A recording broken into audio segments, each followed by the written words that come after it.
So today my speech is going to be about the Eurovision Song Contest, and as some of you should really know, the grand finale of the Eurovision Song Contest is going to be on Saturday. Now, you may not want to watch it at all, you may be completely uninterested, you may be planning on watching it with friends. Maybe some of you have a system of competitive drinking based on rules, which I've seen there are rules out there for drinking along with the Eurovision Song Contest. Or maybe you're going to go to a traditional Eurovision Song Contest party.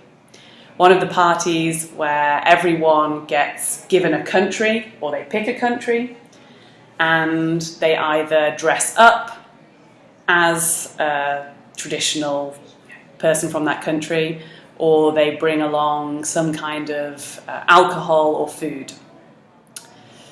Personally, I'm going to be going to one of these parties. I found out recently that the country I'd been given was Azerbaijan. So I'll be doing some research on that because I don't know anything about Azerbaijan. But in any case, it made me think more about the Eurovision Song Contest and how it really is a European institution. And whether you love it or you hate it, you can't deny that it's a very long-running tradition and it's very popular. It's actually been going since 1956, when there was the first ever Eurovision Song Contest, and now it's celebrating its 60th anniversary. So, some of the reasons why people hate the Eurovision Song Contest. It is very long. I'll give you that. It lasts from 9 p.m. till about 12:30, so almost 1 in the morning, Central European time, that is. And throughout that whole long period, you do hear a lot of ballads, you hear a lot of very repetitive music, and to put it politely, it's not for everyone. Another reason why some people don't like the Eurovision Song Contest is because of the truly bizarre voting system. Little known fact, the voting system for the Song Contest has actually been completely changed 6 times over the past decade. And personally, I think it's completely impenetrable. I don't understand how it works. There's this mysterious panel of judges, but that may just be sour grapes on my part because the UK never seems to win, or at least we've never won in any recent years. And another reason why people don't like the Eurovision Song Contest is because it's famous for being a contest full of bad music. And some of it is bad. But I think that this actually is one of its strong points as well.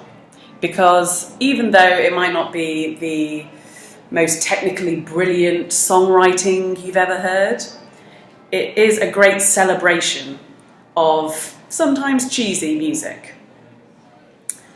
And it's become very, very popular, not just in Europe. You may not know, but this year there's going to be a special one-off contestant in the Eurovision Song Contest, Australia. That may be a bit surprising, because if you look at a map of the world, it doesn't exactly look like Australia is in the catchment area for the Eurovision Song Contest. But the reason why they're participating is because it's so popular in Australia. People get really into it, they have huge parties, and so just because of that, they've been invited just this once to participate. Of course, if they win, then it won't be a one-off. Then we'll be faced with the problem of hosting next year's Eurovision Song Contest in Australia. But we'll cross that bridge when we get to it. So, as I said, the Eurovision Song Contest is hugely popular. Every year, it rakes in about 180 million viewers. In its busiest years, it's had 43 participating countries, and it's helped some quite well-known pop stars get their kind of helping hand into the music business. If you think of some of the more well-known ones, ABBA normally springs to mind. ABBA won the Eurovision Song Contest in 1974, and they've been very successful ever since.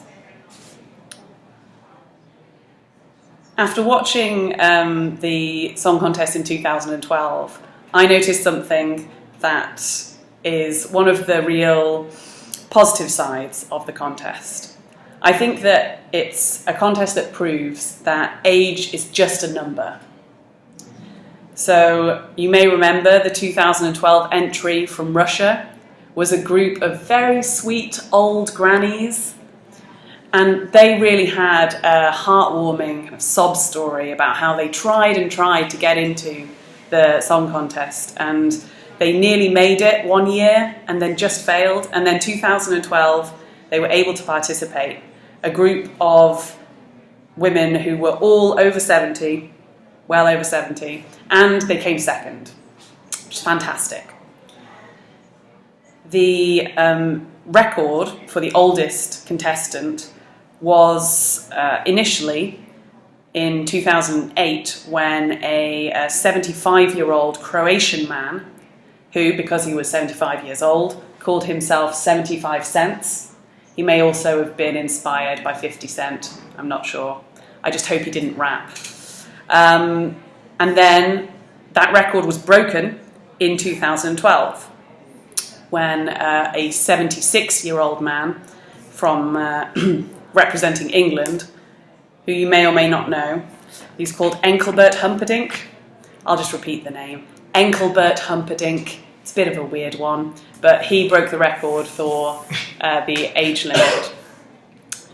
And so you can see that people of all ages can participate. Age doesn't matter.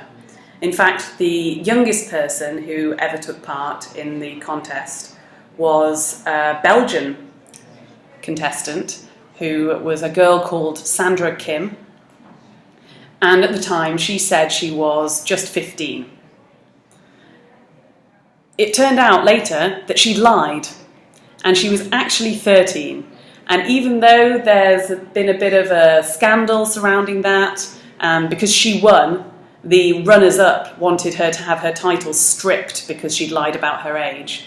She still holds the title as the youngest ever contestant. I think that is one of the nice things about the song contest. It's a celebration of diversity. It doesn't matter if you're young or if you're old. It doesn't matter if you're male or female, or if you're Conchita Wurst, the winner of last year's Eurovision Song Contest.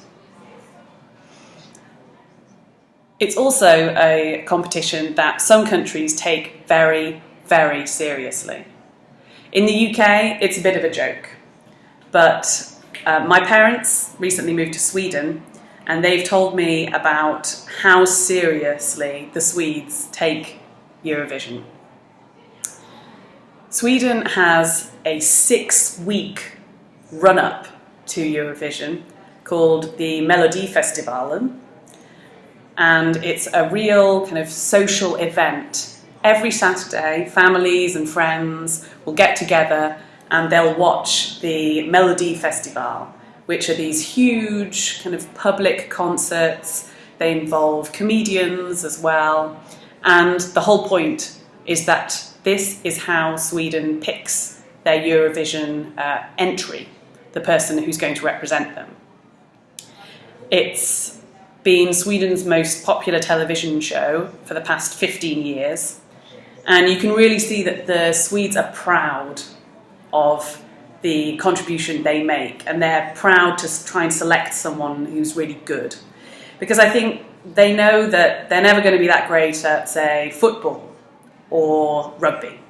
But they can definitely ski, and they've decided they can sing. So for them, it's not like in the UK where you just have this one day where everyone watches the finale. They go through this whole long Eurovision season, and it involves different music genres. So last year there was a heavy metal band, for example. They involve international songwriters, and you can tell that the Swedes really want to win.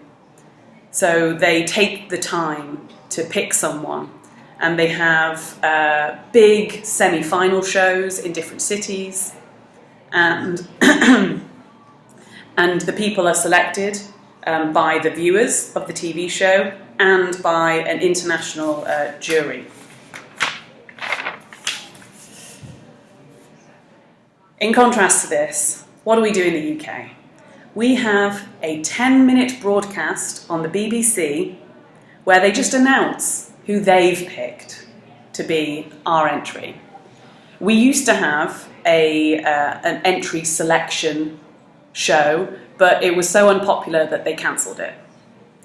And the Swedes cannot understand why we do it like this in the UK, because for them, being able to pick a Eurovision entry is a fundamental democratic right. And in the UK, we've just allowed the BBC to take that off us. I think that a big part of why the Eurovision isn't very popular in the UK now is because we are sore losers. We have actually overall had as many Eurovision wins as Sweden, so we've won the same number of times. But ever since the 90s, throughout the whole of the early noughties, we have had really appalling entries, and we just don't put any effort into it. I'm going to finish my speech by talking about something to do with this year's Eurovision entry, which is actually related to interpreting. So this is my final plea to encourage those of you who are still sceptical to maybe give it a go. Try and watch the Eurovision Song Contest. Some of you might have seen a YouTube sensation or a video of a guy doing sign language interpreting along to a song.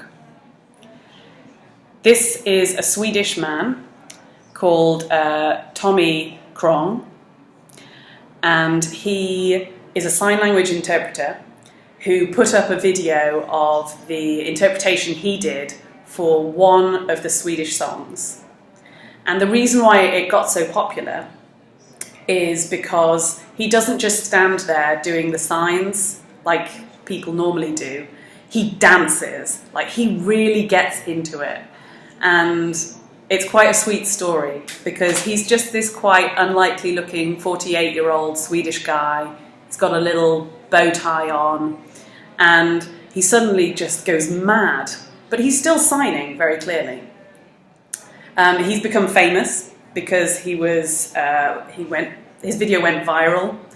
It had 5 million Facebook and YouTube hits. And he's just kind of a normal guy. He's a child of 2 deaf parents. He has spent a long time working in his local city council, providing a sign language service. But he just loves music and being able to share that love with people who are either deaf or hard of hearing. And so the reason why he said he dances when he interprets is that he wants people to get the whole package.